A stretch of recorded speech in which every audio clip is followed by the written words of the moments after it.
comme ça, je fais le truc. Je t'ai accepté tout de suite. Merci. Joey, dis-moi si t'arrives bien. Moi, je l'ai. Est-ce que tu lis bien? Attends, je vais être installé où, moi, là? Oui, t'es là. Ok. T'es là. C'est bon ou pas? C'est nickel en mode. C'est nickel. Tu peux mettre mon texte rouge pour voir si j'arrive à lire? Oui, Jocelyn, merci à toi. En effet, l'informatique envahit nos foyers, nos sessions d'évoluer au fil des moyens. Ouais. Il a sur Open connexion accroche. Tu vois? Tu peux pas me faire. Tu m'acceptes durant la connexion. Le truc, c'est que vous n'allez pas aérer votre texte, quoi, les gars.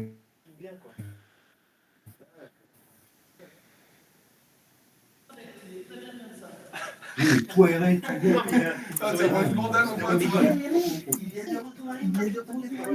Et Nolan, après touche pas à mon poste, c'est touche pas à mon PowerPoint. T'es un tout petit peu plus gros. Ok. Change la police. Après, c'est pas grave, je me débrouillerai comme ça. C'est juste que. Est-ce qu'il t'a appris à gérer ça? Tiens, quelqu'un peut lui apprendre à gérer ça? Après, ça T'as juste deux boutons. C'est gauche, droite. Ouais, mais surtout les autres boutons, tu ne touches pas. C'est mieux, là, Joey. C'est mieux, là, Joey. Tu peux faire l'avance pour voir si ça marche? Je peux pas revenir en arrière? Non, c'est la première celle-là. Non, c'est pas la première. Moi, je suis sur cybercriminalité.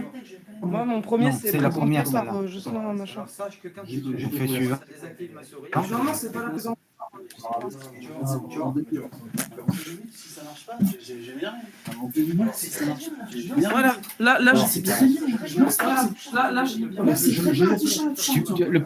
J'ai un souci sur le PowerPoint. là, il y a Est-ce que tu peux essayer la il y a télécommande? navigation interne. Oui, reviens en arrière. Je peux pas faire plus. Putain, mais pourquoi ça marche plus? Là, t'es bien. Non, mais attends, là, c'est ça, c'est un. Ça, t'as tout ça en grand. Moi, je clique, ça fait ça. Bon, les gars, Ok, maintenant, abrégez reviens en là. arrière. Vas-y, reviens en arrière. Je peux lui montrer la télécommande, voir si c'est le bon bouton qu'elle utilise. Bah, gauche, quoi. Non? Ça a l'air bizarre. Pour aller en arrière. Oui. Elle est allumée ou éteinte? Là, elle est éteinte. C'est peut-être pour Ah, ça. ben voilà. Là, moi, c'est bien vide. C'est bon, ça te va, là. Ok, donc reviens au début. Reviens au tout début. Reviens à la C'est bon, là, première. ça y est, là. C'est bon. Let's go, let's go. Je t'explique vite fait. Joey. Si jamais à un moment donné ça marche pas, tu me demandes gentiment, slide suivante s'il vous plaît. Parce que quand j'accepte les gens, je vais devoir accepter les gens, je vais devoir cliquer sur accepter pour qu'ils rentrent dans la réunion. Et quand j'accepte, je sors du PowerPoint, donc tu n'as plus la main. Ok. Et pour que tu aies la main, il faut que j'aille dans le PowerPoint et que je clique. Sauf que quand je clique, ça fait slide suivante. Donc, si tu vois que toi, tu appuies une fois, ça marche pas, tu me demandes gentiment la slide suivante, j'y vais, je clique et je te la mets. Ok. Ok. Et après, c'est à nouveau à toi. Toi, je voudrais bien que tu la barre avec ta 44, allez, on sort. Faites-moi le plus beau sourire, faites-moi. Faudrait que tu Allez. épingles la caméra. On va faire autre La caméra De la caméra. Ah, c'est bon. Tu vas La connexion déjà, ça fait tout à Dans le slide, tu veux voir la je veux la cam et tu fais épingler. Allez, c'est l'heure, c'est l'heure. Allez, cassez-vous. Dehors, fermez la porte. Est-ce que je peux prendre des photos? Pareil, au début, vous dites bonjour, on va patienter quelques minutes, le temps que quelques personnes, on peut discuter, dire des choses, mais dire qu'on va commencer juste dans 2-3 minutes, le temps que tout le monde arrive. Ouais. Ok. Parfait. Je vais accepter des gens, vous me dites quand c'est ok. Du coup, quand je vais accepter, tu n'auras plus la main sur la slide. Ok. Donc, voilà, je te le redis, tu me dis gentiment, slide suivante s'il vous plaît, et moi j'irai cliquer. Pas de stress, tout va bien se passer. Non. Mais Je suis sûr que c'est si. bon. Allez, c'est bon? Allez, c'est parti. J'accepte. Et voilà. Bonjour à tous. La conférence de maternelle a commencé. Tout le monde puisse arriver. Tant qu'on accepte tout le monde. Attends, J'espère d'ailleurs que la conférence d'avant vous a plu. Pour ceux qui sont toujours là. Et pour ceux qui l'ont suivi aussi, parce qu'il y en a qui l'ont suivi, parce qu'il y en a qui ne suivent que les conférences qui les intéressent, mais elles sont intéressantes. Toutes les conférences sont intéressantes.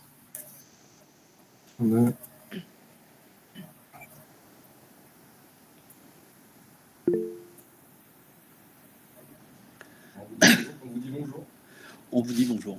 La régie vous dit bonjour en tout cas. Bonjour à tous ceux qui sont en train d'arriver pendant que... Ah, bonjour, les chats nous dit bonjour. Bonjour le chat. Bonjour le chat, on vous souhaite la bienvenue sur notre conférence en espérant qu'elle vous plaira.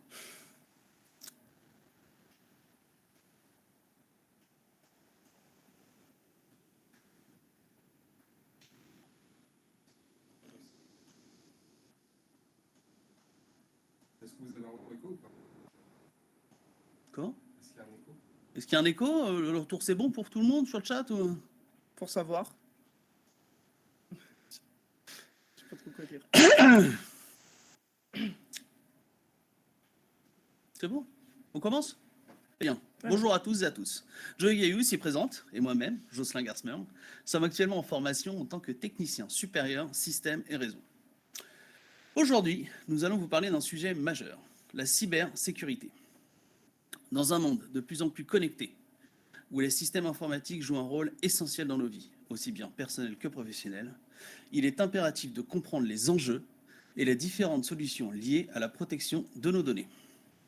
Au cours de cette conférence, nous nous efforcerons de vous expliquer au mieux les tenants et aboutissants de ce sujet complexe mais passionnant. Danger, impact financier, moyens mis en œuvre dans une entreprise ou même chez vous pour combattre ce fléau, et enfin, impact écologique sur la planète. Voici les sujets qui vont être mis en avant aujourd'hui. Commençons par voir les différentes problématiques de la cybercriminalité avec Joey. Peux-tu nous en dire un petit peu plus? Mais bien sûr, Jocelyn, merci à toi. En effet, l'informatique a envahi nos foyers, ne cessant d'évoluer au fil des années, notamment grâce à Internet, auquel nous accédons tous par le biais de navigateurs web, tels que Google, Mozilla, Chrome, etc. Supposons que vous en avez d'autres dans le chat. Lorsque nous naviguons, nous pouvons tomber sur des pirates. C'est logique. Il ne faut donc pas négliger la cybercriminalité. Elle ne cesse de voir ses activités augmenter et multiplie les pièges dans lesquels ils veulent nous faire tomber. Parmi une multitude de moyens de piratage, je peux vous citer par exemple le déni de service, qui est une attaque qui vise à rendre une application informatique incapable de répondre aux requêtes des utilisateurs. Le phishing, qui est une technique qui vise à faire cliquer la victime sur un lien pour qu'il communique des données personnelles. Le spear phishing, une version améliorée du phishing qui prend plus souvent pour cible des entreprises. Les attaques par logiciels malveillants. L'ingénierie sociale, qui consiste donc à se faire passer pour quelqu'un d'interne à l'entreprise afin de pouvoir directement pirater sur place. Ou encore les ransomware, qui consiste donc à être un vol de données qui demande de payer une rançon pour pouvoir vous faire récupérer slide suivante s'il vous plaît, afin d'appuyer donc vos données. Afin d'appuyer mes propos, je vous propose un graphique démontrant de la cybercriminalité actuelle, plus précisément donc les montants des dommages financiers causés par le cybercrime. Comme vous pouvez le voir sur ce graphique, c'est plus de 5 millions de dollars causés en 2021 à cause du piratage informatique. De plus, cela augmente considérablement chaque année. C'est pour ça que des lois, comme la RGPD, slide suivante s'il vous plaît, la réglementation générale de la protection des données personnelles, est là pour protéger nos informations personnelles chaque jour. Dans toutes les activités en interaction avec Internet, la RGPD a mis en place des règles strictes pour que chaque entreprise traite ses risques de cyberattaque en étant responsable et fortement impliquée. Cela signifie que les données que nous leur transmettons chaque jour sont confidentielles, restent confidentielles, tout en étant préservées en sécurité. Maintenant, Jocelyn, est-ce que tu peux nous expliquer un peu les moyens que nous avons à notre disposition afin de combattre activement ces dangers, s'il te plaît? Tout à fait, Joey. Bien. Maintenant que nous avons vu les problématiques un petit peu plus en détail, attendons-nous sur les moyens de contrer cette criminalité. Le premier, je crois que vous le connaissez tous, c'est bien sûr l'antivirus. Ce logiciel, sans doute présent dans vos ordinateurs personnels, aide tous les jours à combattre les menaces. Il faut un peu imaginer votre ordinateur comme une maison, remplie de meubles, les fichiers et les programmes. Eh bien, l'antivirus, c'est comme le gardien de sécurité de votre maison. Il a plusieurs rôles importants. Tout d'abord, il surveille attentivement tous les fichiers et programmes sur votre ordinateur, recherchant des signes de comportement suspect ou de code malveillant. S'il trouve quelque chose de suspect, il va automatiquement essayer de l'arrêter avant qu'il ne puisse causer des problèmes. Un autre rôle important de l'antivirus, c'est de garder une liste de tous les méchants connus. Elle est constamment mise à jour avec des nouvelles informations sur les virus et les logiciels malveillants. Il va piocher dedans afin de mieux connaître son ennemi et savoir comment mieux le combattre. Il peut également scanner des fichiers, programmes téléchargés ou emails que vous recevez et minutieusement s'assurer qu'ils ne sont pas infectés par des virus et autres programmes dangereux. S'il détecte quelque chose de dangereux, il vous avertit et vous donne des options pour supprimer ou mettre en quarantaine le fichier. L'antivirus en soi amène tout plein de possibilités pour sécuriser votre ordinateur du mieux possible. Maintenant, attardons-nous un peu sur quelques chiffres. Comme vous pouvez le voir sur ce graphique, plus de 150 millions de malware ou PUA, applications potentiellement indésirables, ont vu le jour en 2021, ce qui force les moyens de protection à continuellement se renouveler. Ce dernier joue un rôle essentiel dans la protection contre le logiciel malveillant, mais ils ont des limites. Ils ne peuvent détecter que les menaces connues et doivent piocher dans des bases de signatures mises à jour régulièrement. Ces attaques, eux, regorgent d'imagination pour combattre et contourner les antivirus, ce malgré la très bonne efficacité de ces derniers. Tiens, Jocelyn, Oui. justement, comment les attaquants peuvent-ils contourner les antivirus malgré leur efficacité? Alors là, ils peuvent utiliser des nouvelles technologies, par exemple l'IA, je crois que tu vas nous en parler après, chercher des vulnérabilités dans les logiciels, user de stratégies d'ingénierie sociale, que tu nous en as parlé aussi tout à l'heure, ou autres méthodes d'évasion sophistiquées. C'est pour ça que je pense qu'il est crucial de rester vigilant et de prendre des mesures de sécurité adaptées pour protéger nos données et nos systèmes informatiques. Il est important de comprendre qu'un antivirus ne consiste pas à une solution miracle. Il ne suffit pas simplement de le mettre à jour régulièrement, mais aussi et surtout d'assurer que nos mots de passe sont forts, d'être prudent quand vous téléchargez sur Internet et de sauvegarder régulièrement vos données importantes. Heureusement pour nous, l'informatique étant en constante évolution, nous pouvons maintenant nous appuyer sur d'autres méthodes bien plus poussées afin de sécuriser nos ordinateurs et notre navigation. Je vais laisser Joey vous en dire un petit peu plus sur les évolutions qui pointent le bout de leur nez. Merci, Jocelyn. Maintenant, nous allons parler de l'avenir de la cybersécurité en traitant du principal responsable de son amélioration, l'IA. Depuis 1950, date de sa création, l'IA ne cesse de grandir, voyant de plus en plus de possibilités s'ouvrir grâce à ces technologies.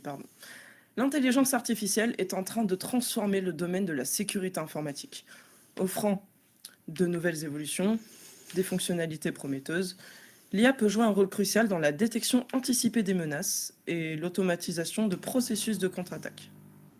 Cette automatisation permet aux équipes de sécurité de se concentrer sur des tâches plus complexes et stratégiques.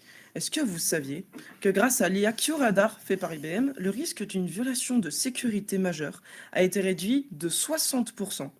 Elle permet aussi de détecter des attaques plus avancées qui pourraient passer inaperçues pour les méthodes traditionnelles de détection. Tiens, comment ils peuvent détecter plus facilement les attaques? Alors, elle permet en fait de repérer des schémas, des comportements ou des anomalies suspectes qui pourraient, eux, échapper aux méthodes traditionnelles. Elle se base aussi sur des signatures connues et permet donc une détection plus précoce des menaces et une meilleure identification des attaques sophistiquées. Cependant, l'intelligence artificielle doit être formée afin d'éviter de potentielles erreurs, mais aussi et surtout être encadrée afin d'éviter toutes les erreurs qui pourraient être commises humainement dans un schéma d'application et des fonctions régulières. Et parmi les erreurs humaines les plus courantes, ce sont celles dues à la négligence par la fatigue, entraînant inévitablement donc à de l'inattention, qui seront supprimées. Cependant, il faut rester prudent. Selon Security Intelligence, il existerait des preuves que les criminels utilisent malheureusement l'IA pour créer des codes malveillants ou pour organiser du phishing. Von Twickel a déclaré que la meilleure stratégie implique une combinaison de méthodes, y compris la certification des données et des processus de formation, des chaînes d'approvisionnement sécurisées, une évaluation continue, une logique de décision et une normalisation pour pouvoir donc créer une IA imbattable, ce qui est beaucoup trop avancé pour nous actuellement. Parfait. Dis-moi, Joey, quelles sont les limites de l'utilisation de l'IA en matière de cybersécurité? Je ne pourrais donner qu'une réponse personnelle. À mon avis, à terme, il n'y aura pas beaucoup de limites. Malheureusement, les attaquants, eux, ils ne vont pas se restreindre dans l'utilisation de l'IA, donc il va falloir s'adapter vite et vite se former. Et au niveau éthique et vie privée, ne penses-tu pas que l'IA sera un problème et vite dangereux? Alors, je pense avant tout qu'il faut tout mettre en œuvre pour respecter au maximum la vie privée des utilisateurs. Dans un monde de plus en plus connecté, comme tu l'as dit plus haut, on peut tous tomber dans l'excès et aller vers un monde très ou trop Big Brother. Les IA vont pouvoir nous aider sur énormément de choses, mais vont devoir être super, super encadrés. Ok, merci, je comprends. Bon, dites-moi, est-ce que vous savez ce que c'est le SOC? Le centre des opérations de sécurité, c'est un peu comme le QG de l'informatique, de la sécurité dans une entreprise. Il est là pour s'assurer que personne ne vienne mettre à mal l'organisation de l'entreprise, voire même de mettre la main sur des informations sensibles. Il faut imaginer un endroit rempli d'informaticiens et autres techniciens, prêts à en découdre avec les méchants hackers. Dans ce repère de la sécurité, ils utilisent des logiciels de pointe pour traquer les moindres mouvements suspects et analyser les données qui circulent. Leur boulot est de surveiller en permanence ce qui se passe sur le site de l'entreprise, à l'affût de la moindre faille de sécurité. Ils sont prêts à déjouer les attaques et à riposter à tout moment. Ils sont un peu comme les gardiens ultimes de nos secrets et de notre tranquillité. Peux-tu nous en dire un peu plus sur comment ils travaillent au sein du SOC? Oui, bien sûr. Alors, ils collaborent étroitement avec les équipes de sécurité afin de surveiller en permanence les activités de l'entreprise, détecter les menaces et agir rapidement. Ils utilisent des outils avancés pour examiner les journaux d'événements, les alertes de sécurité et les données de réseau. Leur rôle est de repérer les activités suspectes, d'enquêter sur les incidents et de prendre des mesures et réponses adaptées afin de renforcer la sécurité de l'entreprise. Mais il y a bien d'autres méthodes afin de combattre activement les menaces, qui mêlent souvent IA et SOC. Nous allons voir ensemble d'autres outils essentiels en matière de cybersécurité. L'EDR, ou Endpoint Detection and Response, est un outil de sécurité complémentaire à l'antivirus. Grâce à l'intégration de l'intelligence artificielle et de l'apprentissage automatique, le deep learning, l'EDR peut détecter des comportements anormaux et des schémas d'activité suspects, grâce à une meilleure détection, répondant ainsi le plus possible aux différentes menaces. Pour finir, l'EDR est léger en ressources, permettant ainsi une installation simple et efficace sur un grand nombre d'ordinateurs. Ensuite, nous avons l'Extended Detection and Response, ou XDR, qui est une évolution de l'EDR. Il permet d'aller bien au-delà des simples ordinateurs d'ailleurs. Quand l'EDR ne collecte et corrèle que des informations, l'XDR lui offre des capacités de détection, d'analyse et de réponse bien plus poussées. L'XDR peut par exemple collecter automatiquement des données, permettant une détection plus rapide des menaces, et y remédier là aussi bien plus rapidement. Peux-tu revenir un petit peu plus en détail sur les différences entre l'EDR et l'XDR en termes de capacité de détection et de réponse des menaces, s'il te plaît? Alors, comme je viens de le dire, l'EDR se focalise sur la détection des comportements anormaux et des schémas d'activité suspects au niveau des terminaux, tels que les ordinateurs, les serveurs. Là où l'XDR, lui, va au-delà d'endpoints en intégrant des données provenant de diverses sources comme les réseaux, les systèmes cloud et les applications. D'ailleurs, il permet aussi une détection plus étendue des menaces et il offre une visibilité et une corrélation plus approfondie des données afin de répondre plus rapidement aux incidents de sécurité. Très bien. Et dis-moi, je crois qu'il existe aussi des plateformes SOR. Peux-tu nous dire un petit peu ce que c'est? Bien sûr, alors les plateformes SOR, que j'appellerai SOAR pour plus de rapidité, c'est l'abréviation de Security Orchestration Automation pardon, and Response. C'est un outil mis à disposition de techniciens pour automatiser les processus. Et quel est donc l'avantage du coup? Figure-toi que ça va permettre aux informaticiens de créer et d'exécuter des séquences d'actions automatiques pour résoudre les problèmes de sécurité. Donc ces actions sont coordonnées au sein d'un système connecté, souvent dans un service SOC d'ailleurs, afin d'assurer une meilleure protection. À terme, ça va permettre d'améliorer l'efficacité et la sécurité. Très bien, merci Joey pour ces précisions. Bien, maintenant que nous en connaissons un petit peu plus sur les possibilités de défense, venons-en aux acteurs importants dans le secteur. Il en existe plusieurs qui se distinguent, comme par exemple Microsoft. Il est considéré comme un leader dans le domaine de la cybersécurité, en raison de plusieurs facteurs.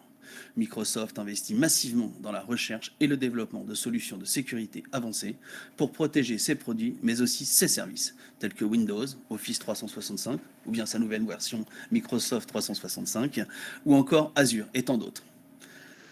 Il dispose d'une équipe d'experts dédiée à la sécurité qui travaille continuellement à l'amélioration des défenses contre les cybermenaces. D'autres entreprises majeures dans le domaine peuvent être citées comme Symantec, qui propose une gamme complète de solutions de sécurité, des antivirus et des outils EDR présentés un peu plus tôt. Trend Micro, spécialisé dans la fourniture de solutions de sécurité pour les environnements cloud et virtuels. CrowdStrike et Palo Alto Networks sont également des noms qui méritent d'être mentionnés. Et enfin, je dirais sûrement Cisco, que nous connaissons bien grâce à la formation, spécialisé dans le domaine des réseaux et de la sécurité. Il propose une large gamme de produits de solutions de cybersécurité, notamment des pare-feux, des outils d'analyse comportementaux et même des plateformes de gestion de la sécurité. Je pourrais vous en citer tant d'autres que je pense qu'un simple schéma 2022 sera peut-être un petit peu plus clair pour vous. Comme vous pouvez le constater, Microsoft et CrowdStrike sont largement leaders dans le domaine de la cybersécurité. Il ne faut pas oublier le géant Cisco qui ne cesse d'innover et de voir dans le futur. De plus en plus d'entreprises mettent les moyens pour lutter contre les groupes mal intentionnés et qui regorgent d'imagination pour passer entre les mailles du filet. Comme nous l'avons vu lors de cette conférence, il n'est pas rare de tomber sur des personnes malveillantes et bien heureusement, nous avons tout ce dont nous avons parlé à l'instant. Mais cela ne suffira probablement pas, le risque zéro n'existe pas.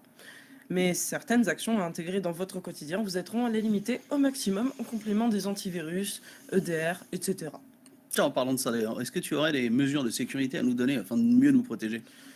Alors oui, bien sûr. La première chose qui me vient en tête sera déjà veiller à vérifier attentivement le contenu des emails, leur provenance, et à éviter de cliquer sur des liens ou de télécharger des pièces jointes provenant de sources qui ne sont absolument pas fiables. Ensuite, assurez-vous que les sites web utilisent une connexion sécurisée, avec le petit S en plus sur le HTTPS du coup. Si c'est le cas, il y aura un petit cadenas dans la barre d'adresse de votre navigateur. Après, vous pouvez aussi utiliser des mots de passe forts, comprenant des caractères alphanumériques, donc lettres majuscules, minuscules, des chiffres et évidemment des caractères spéciaux.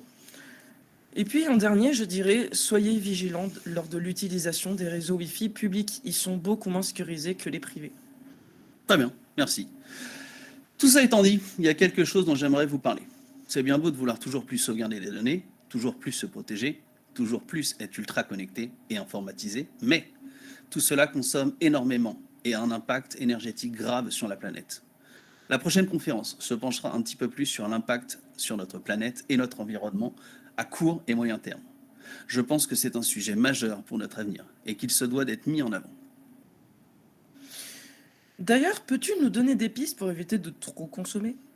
Alors oui, ce ne sera pas ma conférence, mais personnellement, je vous dirais peut-être déjà de commencer par optimiser votre infrastructure, d'utiliser des technologies éco-énergétiques, d'adopter des pratiques de gestion durable des données et d'éliminer les vieux équipements, souvent très énergivores. Très bien, merci pour toutes ces réponses. En conclusion, la cybersécurité est un domaine essentiel dans notre monde numérique en constante évolution. Le DR, l'XDR, l'antivirus et bien d'autres. Ce sont des outils importants pour notre et votre sécurité. Mais l'avenir repose également sur l'intégration de l'intelligence artificielle qui offre en effet des opportunités pour une détection précoce des menaces, mais aussi une automatisation des processus de réponse, une analyse avancée des données et plein d'autres choses. Cependant, comme nous l'avons vu plus tôt, il est essentiel de tenir compte des considérations éthiques et de la protection de la vie privée lors de l'utilisation de l'IA en cybersécurité. N'oublions pas, bien évidemment, le côté écologique. Plus l'informatique évolue, plus elle sera gourmande en ressources et en énergie. C'est pour cela qu'il est important dès maintenant de penser à la possibilité de remédier à toutes ces problématiques. Merci à vous d'être venus nombreux. J'espère que cette conférence aura su vous intéresser et vous captiver. Si vous avez des questions, posez-les dans le chat. N'hésitez pas à les écrire, nous y répondrons. Nous sommes là pour ça. Merci. Effectivement, on a une question de Adrien. Oui. En termes d'astuces, est-ce qu'il n'est pas pertinent d'avoir du matériel à jour? Est-ce qu'il n'est pas plus pertinent d'avoir du matériel à jour? Si, tout à fait, bien entendu. Les mises à jour sont très très importantes. Les anciennes versions par exemple, de Windows qui ne sont pas mises à jour sont remplies de failles de sécurité. Et voilà, clairement, oui, il est important de mettre à jour ces logiciels. Et puis d'avoir les derniers Windows. Tant que les ordinateurs sont connectés sur Internet, c'est mieux quand même de... Voilà. S'ils ne sont pas connectés pour une machine en particulier, pour faire fonctionner quelque chose, ça va encore. Mais dès qu'elle est connectée à Internet, clairement, il faut les dernières versions et mettre à jour. Oui. Bien, on a une seconde question de Romain qui dit « Je suis à Starbucks et j'utilise leur Wi-Fi public. Est-ce que je suis vulnérable? Et si oui, comment est-ce que je peux me protéger ?» Bah, tiens, Joël, tu Oui. vas pouvoir nous en parler justement. Oui, en fait, on est vulnérable parce que à tout moment, en fait, les Wi-Fi non sécurisés n'ont pas de mot de passe. Donc, c'est très facile pour un pirate d'aller dessus, plus que pour un Wi-Fi privé. Et donc, sans mot de passe, tous les pirates qui vont sur les réseaux Wi-Fi vont bien évidemment essayer de sauter sur tes données. Toi qui vas dessus, peut-être pour faire des choses un peu trop privées, ils pourraient récupérer n'importe quelle information en quelques secondes. Et à partir de là, oui, quand tu vas sur un réseau Starbucks, McDo ou d'autres choses comme ça, tu es très vulnérable, même à la gare. Faut faire attention. On a une autre question qui rejoint ça de Manon qui dit les Wi-Fi d'hôtel et de mairie sont-elles plus fiables qu'un Wi-Fi de fast-food? Ça dépend s'il y a un mot de passe, en fait, parce qu'il y en a qui vont proposer des Wi-Fi publics, donc sans mot de passe. S'il y a un mot de passe, c'est déjà un peu plus sécurisé, mais il faut quand même s'assurer qu'il ne soit pas offert à tous. Donc ça dépend vraiment de comment fonctionne l'hôtel ou la mairie. Romain est revenu sur sa question tout à l'heure, il parlait du Starbucks, il nous dit est-ce qu'un VPN peut me protéger Alors, par rapport au Wi-Fi public? oui, ça protège toujours plus que de ne pas en avoir, ça c'est sûr. Après, c'est pas la solution miracle, mais oui, ça protège toujours un petit peu plus.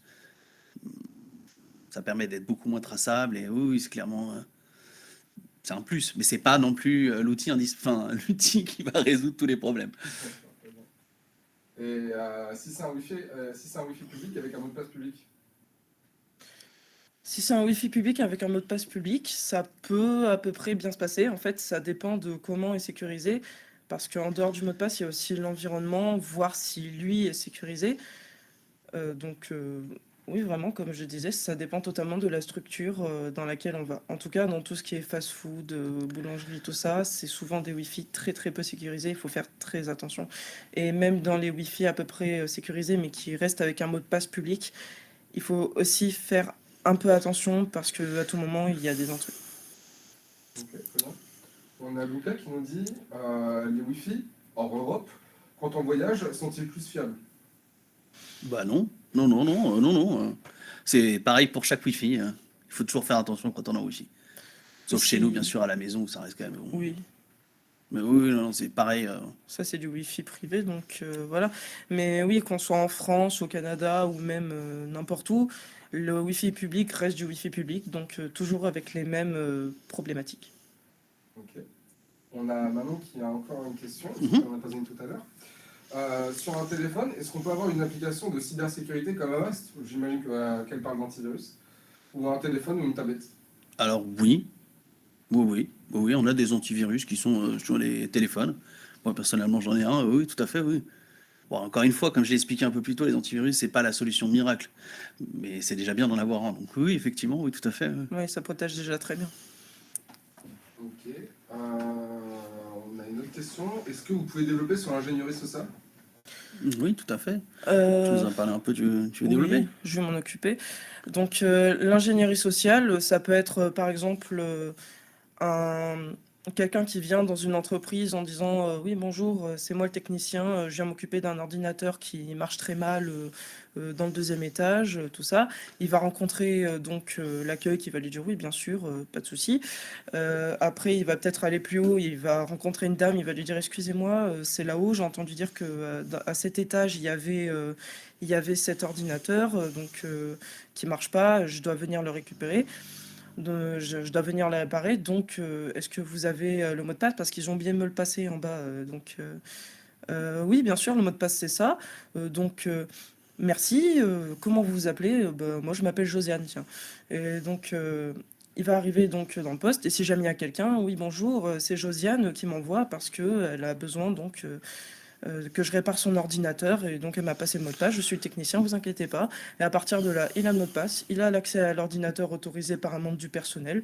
C'est bon, là, il peut tout pirater. Là, c'est... Oui, je pense que ce que Joe essaie de dire, c'est qu'il ne faut pas que sécuriser les ordinateurs. Il faut aussi sécuriser l'accès à l'entreprise, l'accès aux locaux techniques et toutes ces choses-là en mettant des portes verrouillées ou des choses comme ça. Des digicodes aussi, ça peut le faire. Parce que si à partir du moment où n'importe qui peut rentrer en entreprise et peut rentrer dans des postes techniques et faire n'importe quoi, oui, c'est pas... c'est pas que logiciel, la cybersécurité, c'est aussi physique et matériel. Très bien. Une autre question. Qu'est-ce que vous pouvez conseiller comme antivirus? Pas vaste. Pas vaste. Pas vaste et pas Norton. Windows Defender fait déjà très bien son travail. Non, celui-là, je suis désolé, j'aurais pas. i7 i7. Bon, bah, la régie me dit i7. Ah, Bon, oui, en tout cas, c'est j'utilise Windows Defender, ça marche déjà très bien. Mais i7, apparemment, voilà, qui serait un bon antivirus. vrai que j'ai pas pensé alors que j'utilise, mais i7, oui, il fonctionne très Et bien. d'autres, il a hein. de- Ah oui, bien sûr, il n'y a pas que. Oh là là, oui, Voilà. oui, oui. De toute façon, déjà, d'en avoir un, c'est déjà pas mal. Je disais pas Norton, et pas... parce que c'est vrai que ça a tendance à être très cher et à nous bombarder de pubs et de choses comme ça. Donc voilà, c'est assez intrusif. Mais non, mais déjà, Windows Defender, de base, fait déjà très bien son travail. Couplé à un pare-feu et tout ça. L'ingénierie sociale, est-ce qu'elle peut passer aussi par les réseaux sociaux? On a dessus.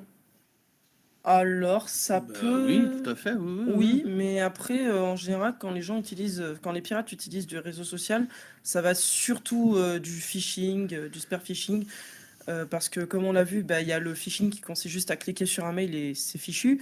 Puis après, il y a le spear phishing où vraiment le pirate peut prendre le temps de dire à quelqu'un, oui, euh, moi aussi j'ai une entreprise, il faudrait que tu m'aides en faisant ça, mais pour ça, est-ce que tu pourrais rentrer ton mail ou tes coordonnées bancaires pour m'aider à faire ça? Et à partir de là, c'est bon aussi. Ils ont des méthodes pour les réseaux sociaux, pour le physique, tout. Et donc, oui, l'ingénierie sociale peut probablement passer par là. Très bien. Et maintenant, à une autre question également.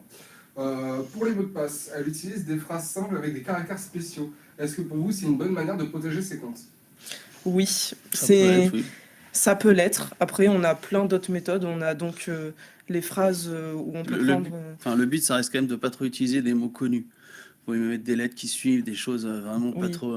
Après, une technique que je peux vous donner, c'est d'utiliser la première lettre d'une phrase, justement. Si vous avez une phrase longue, vous prenez chaque première lettre des mots de la phrase. Et voilà, après, vous mettez un dièse ou enfin, des caractères un peu spéciaux. Et normalement, c'est à peu près sécurisé, hein. Ou une phrase bateau où on remplace les lettres par des caractères spéciaux, comme le A remplacé par le arrobase, par exemple. Mais comme je l'expliquais un peu plus tôt, enfin c'est sûrement Joey qui l'expliquait, vu que l'IA arrive de plus en plus, et puis enfin les pirates informatiques arrivent de plus en plus à forcer les mots de passe. Donc là maintenant, je crois que c'est 16 minimum caractères, et puis on va avancer, puis il va falloir de caractères. Je ne sais pas ce que ça va donner à terme, mais Je crois que c'est 12 pour certains. oh non, non, franchement c'est fini 12, hein. Il faut au moins 16 caractères pour commencer. Oui, au moins, oui. 12, à mon avis, en une demi-heure, une heure, c'est piraté, hein. Donc bon.